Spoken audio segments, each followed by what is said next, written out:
네, 로마서 13장 8절 3절 말씀으로 남을 사랑하는 자는 율법을 다 이루었다라는 제목을 가지고 함께 말씀을 나누고자 합니다. 그리스도인이 되어서 나타나는 가장 중요한 변화는 이웃과 사람들을 대하는 태도에서 나타납니다. 그의 추구가 세상적인 성공과 힘이 아니라 그의 추구가 사랑이라고 하는 것이 그리스도인이 되어 나타나는 가장 큰 변화입니다. 예수를 믿는다고 해서 하늘에 올라가지 않고요.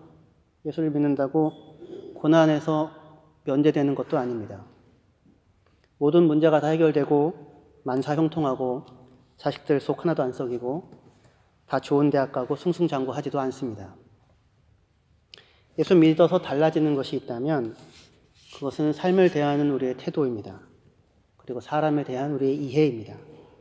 사람에 대한 태도가 달라집니다. 8절 다시 한번 읽어보시면 피차 사랑의 빛 외에는 아무에게든지 아무 빚도 지지 말라.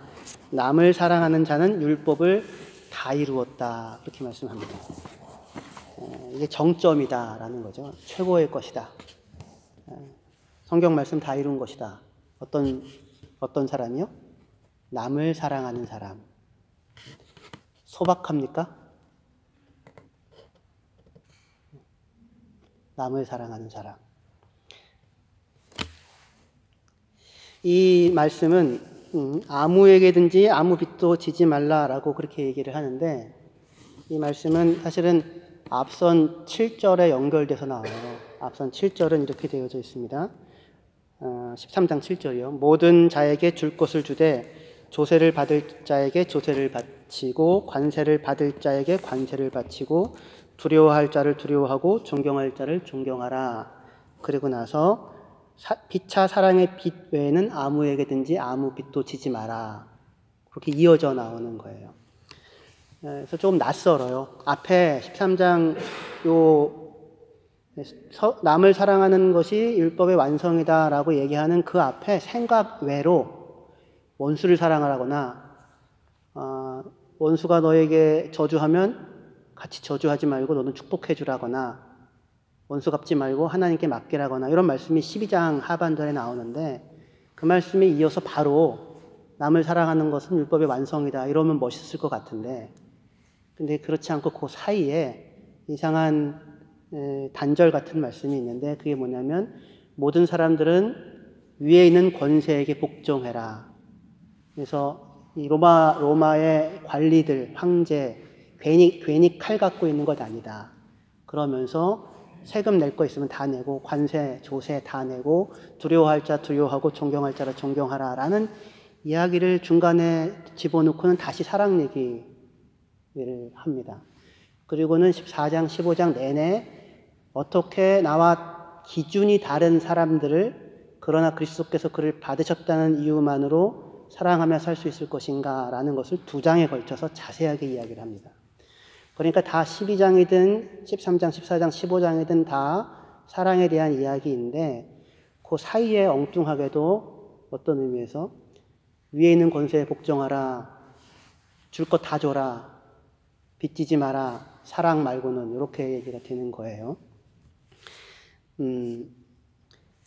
그 7절에 모든 자에게 줄 것을 주되라고 할 때 그 줄 것이라고 옮겨 놓은 말이 원래는 기본적인 의미는 빚이에요. 빚. 그러니까 8절에 사랑의 빚 말고는 빚지지 마라 그랬잖아요. 똑같은 말이 이렇게 이어지고 있는 겁니다. 그러니까 무슨 얘기냐면 이 땅을 살면서 조세든 관세든 뭐 해야 될 의무든 간에 그런 것들에 얽매이지 마라. 그건 줄 거는 다 해라. 그런 것 때문에 붙잡혀서 살지 말아라. 하지만 정말로 우리가 붙잡혀서 살아야만 하는 중요한 것이 있는데 그건 뭐냐면 서로 사랑하는 것이다. 이렇게 되는 거예요. 그래서 우리가 살고 있는 이 세상이라고 하는 콘텍스트 가운데 우리가 붙잡아야 할 텍스트가 있다면 그건 남을 사랑하는 것, 서로를 사랑하는 것이다. 이렇게 되는 겁니다.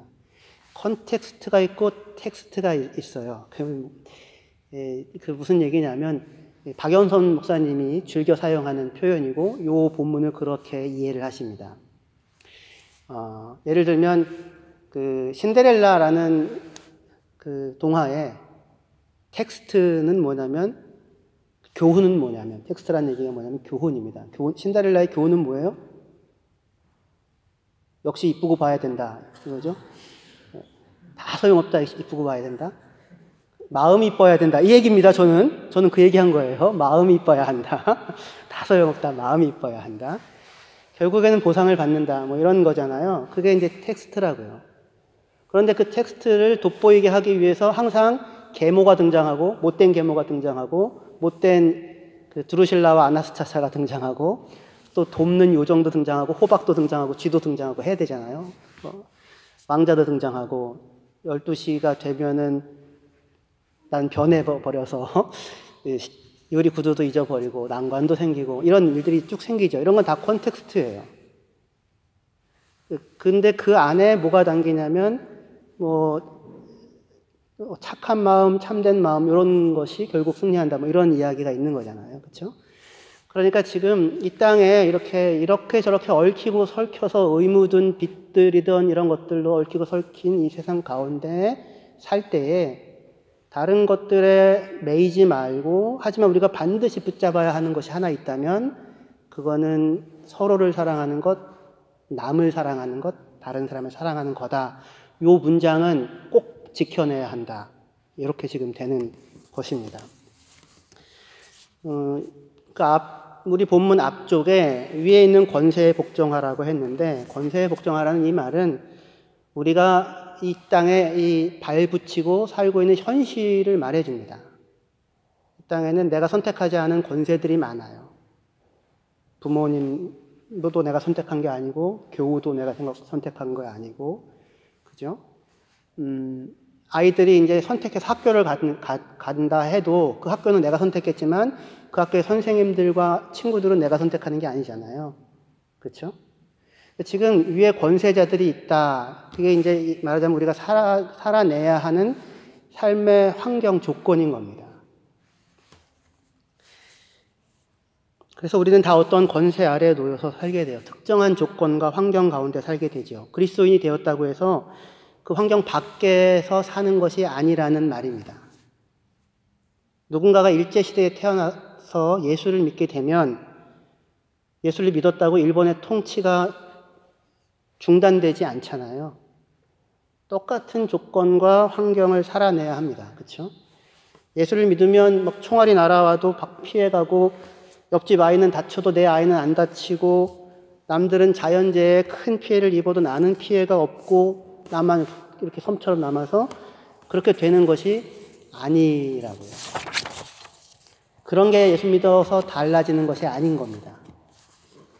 같은 세상 속에서 같은 조건 속에서 살아가게 되지요. 예수를 믿는다고 해서 네로의 통치 밖에 어디 파라다이스 속에서 살게 되어지지 않습니다. 달라지는 것은 환경과 조건이 아니라 삶을 살아가는 자세, 사람을 대하는 태도, 그 속에서도 그게 달라진다라는 것입니다. 그리스도인은 더 이상 이 땅에서의 성공을 목표로 살지 않습니다. 이 땅에서 로마에서 더 높은 자리에 올라가는 것 자체가 목적은 아닙니다. 올라가면 안 된다는 얘기 절대 아닙니다. 그게 아니라 그거 자체가 목적 아니라는 거죠.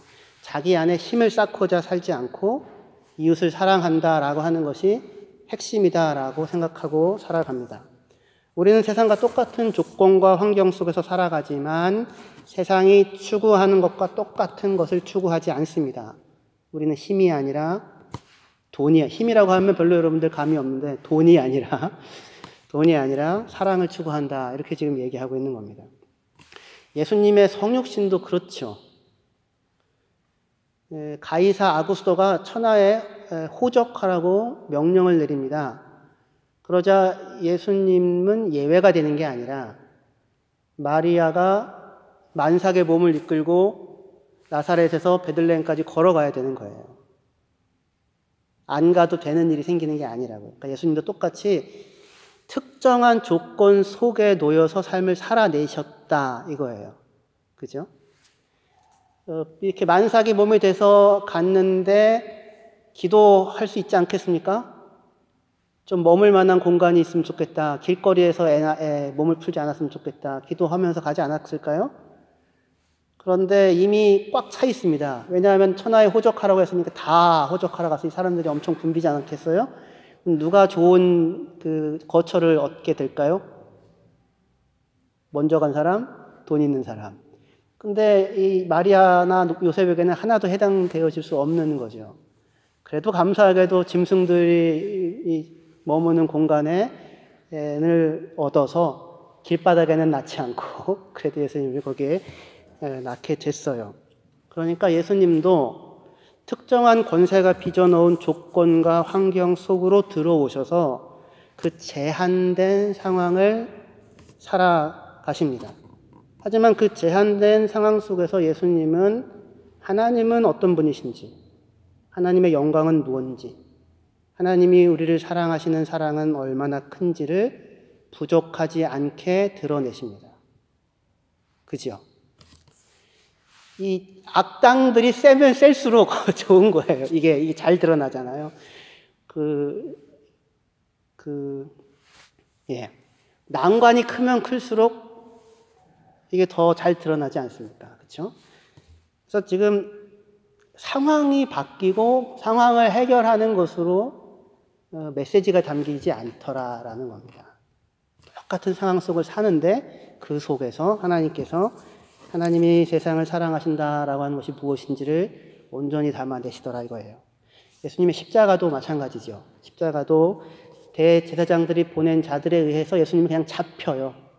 힘이 없어서 잡히는 것도 아니고 잡히고 빌라도의 판결을 받고 사형 언도를 받고 이리저리 끌려다니다가 십자가에 죽으십니다. 그죠? 예수님은 당시 세력이 빚어내는 폭력에 그대로 노출된 채 그것에 희생되어 죽으세요. 그러니까 그 속에서도 예수님은 하지만 그 속에서도 예수님은 자기의 사람들을 사랑하시되 끝까지 사랑하시니라. 그리고 예루살렘을 위하여 탄식하시며 자기를 보고 우는 사람들을 향하여 그들을 위로하시는 자로 계시지요. 그죠? 우리는 예수를 믿으면 이런 세상 일들을 비껴갈 수 있을 것이라 생각하지만 그렇지 않습니다. 같은 권세 아래, 같은 조건 아래 놓여서 살아갑니다. 하지만 같은 조건, 같은 환경을 산다 하더라도 우리에게는 중요한 변화가 하나 일어나 있습니다. 그것은 무엇입니까? 하나님께서 우리를 사랑하신다라고 하는 것입니다. 우리가 그리스도 예수와 연합되었고 성령께서 우리 안에 거하시며 우리의 길과 걸음을 인도해 가신다. 누구랑 똑같이? 예수님과 똑같이. 그리고 그러한 그 하나님의 사랑을 통하여 이 땅에 태어난 우리들은 곁에 붙여진 이웃을 향하여 대하는 태도가 달라집니다. 그 태도는 사랑인 거예요. 오늘 본문에서 그런데 이제 그렇게 배경을 깔아놓고 나서 남을 사랑하는 자는 율법을 다 이루었다. 그렇게 지금 이야기를 합니다. 누구를 사랑하는 자요? 남을 사랑하는 자. 남. 쓰잖아요. 이 헬라 말로는 헤테로스라는 말이에요.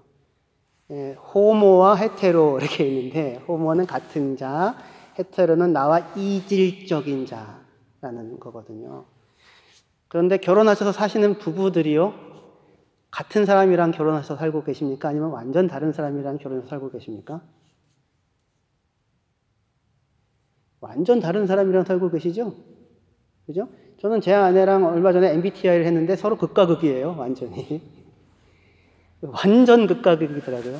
그렇지 않아도 잘 알고 있었지만. 다른 사람, 나와 다른 사람을 사랑하는 것에 대해서 그렇게 얘기합니다. 그런데 그런 사람이 율법을 완성했다, 이루었다, 이렇게 얘기를 하고 있어요. 자, 그런데 중요한 포인트는 뭐냐면, 남을 사랑하는 사람은 율법을 다 이루었다, 그렇게 얘기를 하죠. 율법을 다 성취했다. 율법을 완성했다. 이렇게 이야기를 한다는 거예요. 바울은 성경은 그리스도인들에게 단 한 번도 율법을 지켜라 라고 말한 적이 없어요. 율법을 지켜서 이루어라 라고는 한 번도 얘기하지 않았어요. 율법을 지켜서 이루는 사람들은 누구냐면 언제나 유대인들이었어요. 그래서 아주 세심하게 구분해서 한 번의 예외도 없이 사용해요.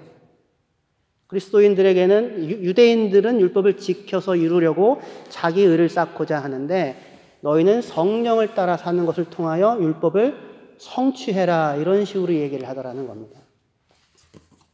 그러니까 지금 그래서 갈라디아서 6장 2절에 보시면 같이 읽을까요? 시작.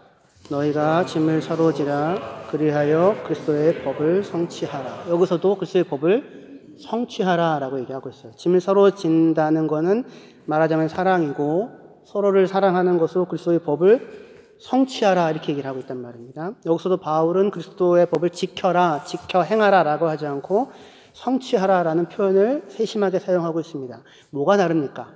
지킨다는 것과 이룬다, 성취한다는 것은 뭐가 다를까요?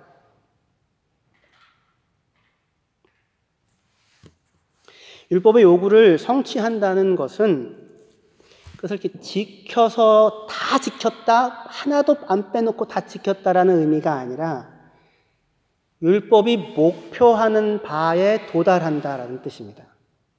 율법이 본래 목표했던 바에 도달한다. 율법이 본래 목표했던 바는 뭘까요? 사랑이죠, 사랑. 남을 사랑하는 사람은 율법을 다 이루었다고 했잖아요. 그죠? 그러니까 율법이 도달하려고 하는 자리는 어디냐면 사랑인 거예요. 남을 사랑하는 것, 서로를 사랑하는 그 자리이지요.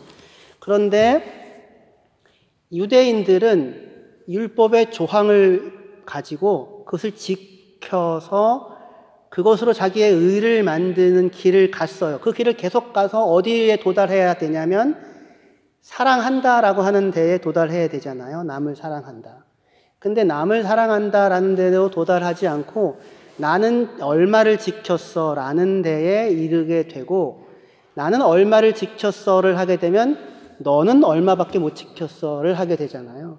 그러니까 상대적인 비교를 통하여 나름 만족함과 정죄감을 갖는 데로 가지. 그러니까 계명을 지키기는 했으나 사람을 만나지는 못했고 사람을 사랑하지는 못하는 자리에 있게 된다는 것입니다. 율법이 그러니까 목표하는 바, 계명이 목표하는 바는 그러니까 그런 거죠. 그 어렸을 때 여러분들 혹시 학교 다닐 때 깜지 쓰셨습니까? 고등학교 때? 제가 아까 깜지라고 얘기했더니 이 대구 이남의 분들은 못 알아들으시더라고요. 깜지를.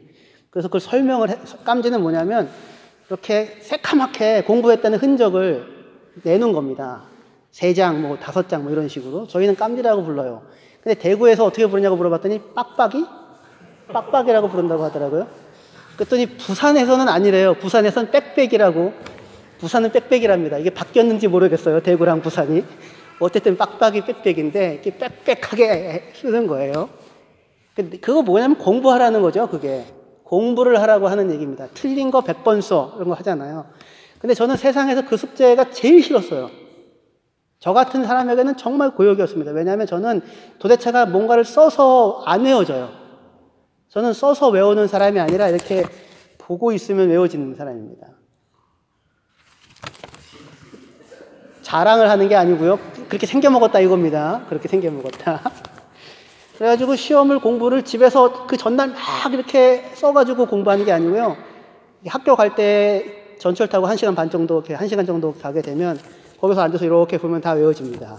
그래서 쓰는데, 그러니까 저한테는 이걸 쓰라는 것만큼 고역이 없는 거예요. 너무너무 힘들었습니다. 근데 어떻게 해요? 안 그러면 때린다는데. 그래가지고 했죠. 이제 틀린 거 100번 써. 이렇게 하는 이유는 뭡니까? 다음에 틀리지 말라고 하는 거잖아요. 다시는 틀리지 말라고. 잘 맞추라고 하는 거잖아요. 그게 목표죠. 그게. 그런데 나는 100번 썼어. 나는 99번 썼어. 나는 101번 썼어. 이건 사실 의미가 없는 거잖아요. 저는 이렇게 얘기하는데 이게 써야지만 되는 분들에게는 의미가 있어요. 또 이게 또 다른 영역이 또 있으니까 또 그 부분은 또 내가 제일 미워하는 사람이 하나도 안 쓰고 그 보고 외운다는 사람이라고 이럴 수 있어요. 하지만 어쨌든 그 목표 자체는 썼느냐 안 썼느냐가 아니라 틀리지 않는다, 다음번에는 맞춘다 이거잖아요. 하나님께서 정결교례를 주시고 음식 규정을 주셨어요. 그죠? 손 씻는 것 등등 뭐 여러 가지 규정을 주었습니다. 이유는 뭡니까? 100번 써라가 아니라 너는 하나님께 속한 거룩한 백성이다. 그러니 먹고 마시는 모든 일상에 있어서도 하나님께 속한 사람으로 살아내야 한다. 이런 얘기죠. 그죠? 이해는 이, 눈에는 눈, 그거 꼭 갚아야 되는 게 문제가 아니라 원한에서 복수해서 자유로워야 한다. 거기에 매이고 살지 말아라. 이런 얘기잖아요. 율법이라고 하는 것이 준 이유가 조항을 지키라고 준 게 아니라 그게 뭘 목표로 하는가가 중요한 거죠. 그렇죠? 근데 그 목표로 하는 내용이 뭐냐면 어떻게 보면 어이없게도 옆에 있는 사람을, 나와 다른 사람을 사랑하는 것.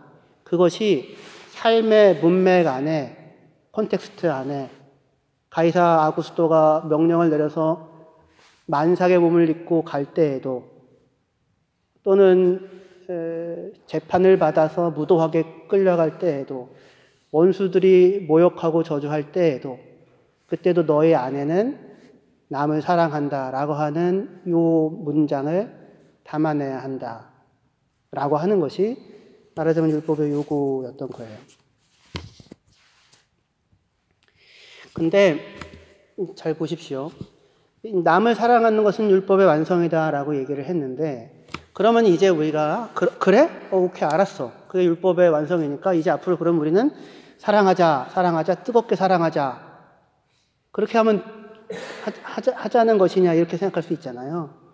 이게 이제 율법의 완성이니까 열심히 사랑하십시오. 그리고 딱 끝내도 될 텐데 근데 그렇게는 안 가더라는 거예요. 그러면서 이제 그 이후에 나오는 얘기가 뭐냐면 간음하지 말라, 살인하지 말라, 도둑질하지 말라, 탐내지 말라 하는 얘기가 다 있지만 율법은 내 이웃을 너 자신처럼 사랑하라는 말씀 가운데 다 이루었나니 사랑은 이웃에게 악을 행하지 않는 것이다. 그렇게 얘기를 해요.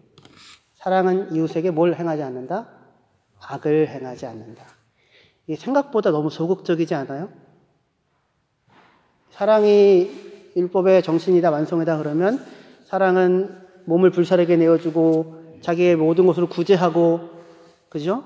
그렇게 이웃에게 적극적으로 선을 행해야 된다. 이렇게 이야기를 해야지 해도 시원치 않을 것 같은데 그런데 사랑은 이웃에게 악을 행하지 않는다. 이렇게 소극적인 것처럼 이야기가 이어져 나가고 있어요. 이 생각보다 사랑이라고 하는 것이 성경에서 얘기하는 것이 그렇게 무엇을 악을 행하지 않는다라고 하는데 꽤 오래 머물더라고요. 고린도전서 13장에도 사랑은 오래 참고 온유하며 시기하지 않으며 자랑하지 않으며 무례히 행치 않으며 자기의 유익을 구하지 않으며 악한 것을 생각지 않으며 그죠? 다 뭐하지 않고가 자꾸 있는 거죠. 근데 그렇게 뭐하지 않고가 자꾸 나오는 이유는 뭐냐면 우리 안에 뭐가 있는 겁니까? 무례히 행하고 시기하고 자랑하고 자기 것만 챙기고 악한 것을 생각하고 이웃이 내게 잘못한 일에 숫자를 세고 있고 남이 잘못된 일을 보면 은밀히 기뻐하고 이런 일들이 일어나고 있는 사람들이라는 거잖아요. 그죠?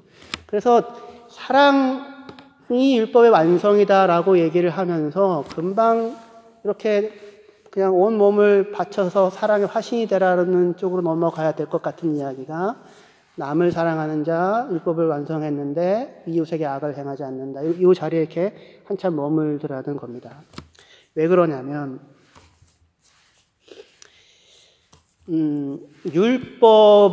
율법의 목적이 사랑이라고 할 때 애초에 율법은 왜 주신 거예요, 하나님이? 율법은 원래 그 계약 조항입니다. 하나님이 나는 너의 하나님이 될게, 너희는 내 백성 돼, 이렇게 한 거예요. 그래서 이제 조항들을 주었습니다. 예, 우리가 그거 지킬게요. 우리가 그걸 지킬게요. 하나님, 우리 하나님 되어주세요. 이렇게 한 거거든요.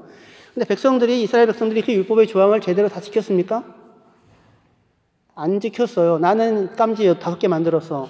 깜지 1000개 만들었어. 1000개 만들면 뭐해요? 1000개 만들었다고 본인은 여전히 틀리면서 하나밖에 못 만들었다고 누군가를 정죄하고 있다면, 그러니까 율법을 지키기는 했는데 사람을 만나지 못했고 사람은 사랑하지 못하고 있다면 아무 의미가 없는 거잖아요.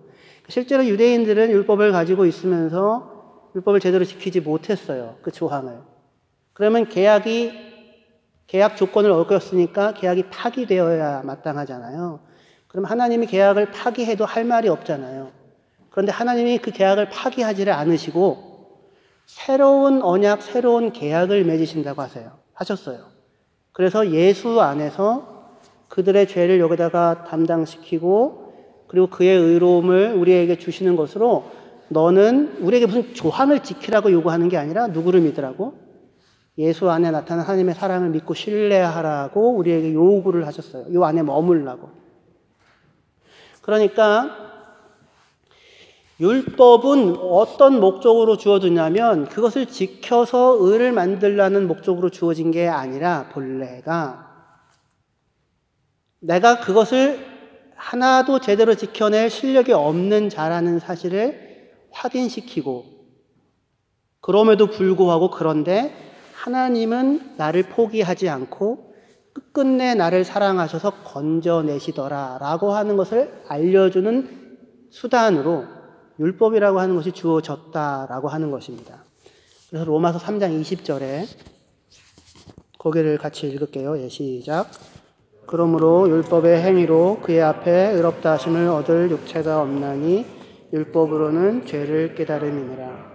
그러니까 율법은 그걸 행해서 지켜서 의를 얻는 게 아니라 의에 도달하는 게 아니라 뭘 알도록 준 거냐면 죄를 깨달으라고 준 거예요. 다시 해서 내 안에 죄가 있다는 것, 내가 죄인이라고 하는 것을 깨달으라고 준 겁니다.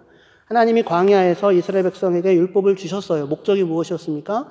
그들을 시험하려고 주셨다고 합니다. 뭘 시험하는 거예요? 시험의 목적은 뭐예요? 잘 보면은 상 주고 못 주면 벌 주기 위해서 시험 보나요? 아니죠. 내가 무엇을 잘하나, 내가 아나 모르나, 내가 어떠한 상황 가운데 있나를 확인하려고 시험 보는 거잖아요. 그죠? 하나님이 율법이라는 것으로 사람들을 시험하고자 했대요. 결과는 뭐였어요? 그들이 하나님에 대한 신실함이 없었다라고 하는 것이죠. 10번이나 한 번도 하나님의 계명을 제대로 온전하게 지키지 못했다라고 했던 사실이 확인되고 드러났어요. 그러니까 하나님께서 법을 주신, 기준을 주신, 옳다고 누구나 여길 수 있는 것들을 주신 이유는 그것을 지켜서 의를 만들려고 준 게 아니라 그걸 통하여 내가 누구인지를 알라고 주신 거예요. 어떤 육신도 어떤 육체도 율법을 지켜서는 의에 도달할 수 없음을 알라고. 그런데 그것을 하나님이 우리를 정죄하는 것으로 하는 게 아니라 우리 이스라엘 백성을 짐지고 함께 하시며 새 언약을 맺어가는 자리에 이끌어 가시는 것으로 단 한 번도 그들을 떠나지 아니하는 것으로 그 사실을 드러내시더라는 겁니다. 갈라디아서 3장 21절 22절에 여기 같이 읽을게요. 시작. 만일 능히 살게 하는 율법을 주셨더라면 우리가 반드시 율법으로 말미암았으리라.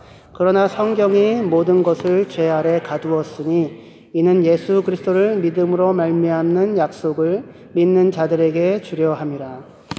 그러니까 율법은 그걸 지켜서 살라고 준 게 아니래요. 그걸 지켜서 의를 만들어서 그걸 지켜서 도덕적으로 깨끗하고 훌륭한 인격을 만들려고 준 게 아니래요. 그게 목표가 아니라 지켜서 하나님 앞에서 합격점을 받으면 하나님 나라에 들어갈 수 있다라는 목적으로 주신 것이 아니라 만약에 그랬다면 지켜서 들어갔겠죠. 그죠? 그런데 그럴 사람이 인간이 아무도 없었대요. 한 사람도 없었대요. 그러려고 율법을 준 게 아니고 죄 아래 가두었다고요. 우리가 필요로 하는 것을 우리가 만들어내지 못한다는 것을 확인하게 하시고 그 우리의 필요를 하나님께서 예수 그리스도 안에서 채우신다라고 하는 것을 알게 하기 위하여 율법이라고 하는 것을 주셨다라는 것입니다. 부자 청년이 예수님께 와가지고요, 예수님, 선한 선생님이요, 내가 무엇을 하여 영생을 얻겠습니까? 묻습니다. 예수님이 너 어떻게 나보고 선한 선생이라고 하느냐?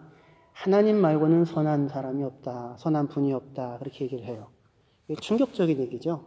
하나님 말고는 선한 사람이 없다. 어떻게 하면 영생을 얻겠습니까? 영생에 들어가기 원하면 계명을 지켜라. 어떤 계명입니까? 살인하지 말라, 간음하지 말라, 도둑질하지 말라, 부모를 공경하라, 이웃을 너 자신처럼 사랑하라. 이건 내가 어려서부터 다 지켰나이다. 다 지켰죠. 지키기는. 근데 예수님이 아직도 근데 뭐가 부족합니까? 그 사람이 물으니까 예수님이 네가 온전하고자 한다면 네 재산을 다 팔아서 가난한 자들에게 다 주고 그리고 와서 나를 쫓으라 라고 하자 이 사람이 재산이 많음으로 심히 근심하며 돌아갔더라 라고 얘기를 하고 있어요. 그러니까 그 사람은 그동안 계명을 지켜온 거예요.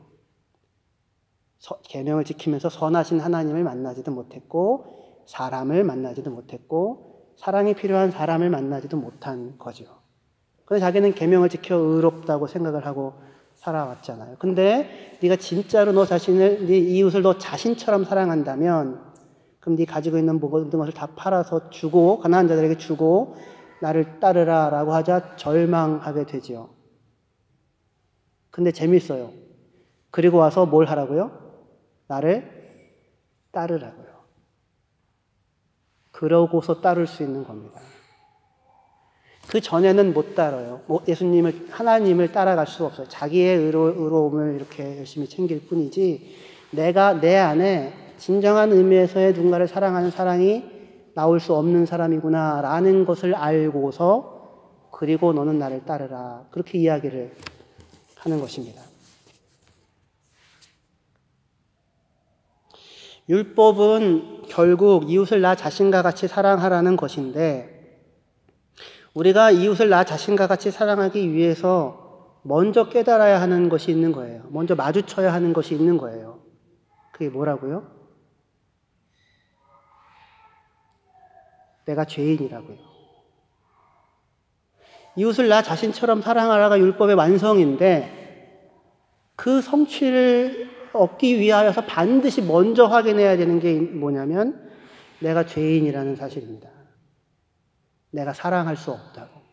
사랑이 너무 고파요. 사랑이 너무 필요해요. 근데 그 너무나도 필요로 하는 그것을 스스로 만들어내거나 스스로 채울 수 있는 힘과 능력이 나에게 없어요. 그런데 그런 나를 하나님께서 사랑하셨어요. 우리가 아직 죄인이었을 때 그리스도께서 우리를 위하여 죽으셔서 우리를 사랑하신다고 하는 것을 나타내 주셨다고요. 그러니까 하나님의 사랑 안에 여전히 그러한 내가 붙잡혀져 있어요. 그러한 내가 놓여져 있어요. 그 사실을 발견할 때야 우리는 비로소 그 스스로의 필요를 스스로 채울 수 없는 나를 사랑하시는 그 사랑을 만날 때야 비로소 곁에 있는 누군가 똑같이 자신의 필요를 자신이 옳다 하는 바를 자신이 채울 수 없어서 공고해하고 오호라 나는 공고한 사람이로다. 이 사망의 몸에서 누가 나를 건져내랴? 그렇게 할 수밖에 없는 그러면서 무례히 행하게 되고 자기 것을 챙기게 되고 이웃의 유익을 구하지 않고 살 수밖에 없는 그러한 연약한 나와 동일한 모습을 하고 있는 누군가를 비로소 만나게 되고 그리고 그 누군가를 위하여 같이 울고 같이 마음을 같이 할 수 있는 자리에 비로소 설 수 있게 되는 것입니다. 그러니까 기독교 복음에서의 이 사랑이라고 하는 것은 사랑이 율법의 분명히 완성인데 으쌰으쌰 사랑하자라고 하는 것으로 데리고 가지 않고 그럴 수 없는 나를 확인시키고 근데 그런 나를 사랑하시고 계시는 하나님의 사랑을 마주치게 하시고는 그리고는 사랑하라고 하시는 것입니다. 하나님은 우리 안에 거하시고 우리를 사랑하고 계십니다. 왜요? 사랑하셔요. 그게 하나님의 선택인데요. 하나님이 우리를 사랑하시기로 선택하셨어요. 거기에는 이유가 없어요. 선택은 배제의 방식이 아니라 아무 이유가 없이 결코 너를 버리지 않고 놓지 않겠다고 하는 거예요. 사랑받을 만한 자격이 있는 자를 사랑하지 않아요. 그의 가치는 누군가가 그를 얼마나 귀하게 여기느냐에 의하여 그 가치가 만들어지잖아요. 뭔 얘기인지 그래요. 네. 가치가 있는 사람이 가치 있는 게 아니고요. 누군가가 얼마나 그를 귀하게 여기느냐, 나가 결코 너를 버리지 않아가 그 사람이 가치를 만드는데 누가 그렇게 하시냐면 하나님이 우리에게 대하여 그렇게 하고 계신다고요. 하나님이 우리를 사랑하시고 우리 안에 거하십니다. 문제를 해결해 주지 않을 수 있어요. 오랜 고통을 겪으며 매일을 견뎌가야 할 수밖에 없는 나날을 살아갈 수도 있어요. 콘텍스트는 그대로이라고요. 위에 있는 권세자들은 그대로 있다고요. 네로 황제도 그대로 있고 명령을 내리면 만사하게도 움직여 가야 되는 거예요. 원수들도 있고 미워하는 사람들도 있고 저주하는 사람들도 있고 그대로 있는 거예요. 사랑은 오래 참고 했는데 오래 참는다는 말이 오랜 고통이라는 말이에요. 그리고 오랜 고통을 겪으며 건너가야 하는 나날을 살아갈 수도 있어요. 하지만 하나님은 우리를 사랑하시고 계시고 우리 안에 거하십니다.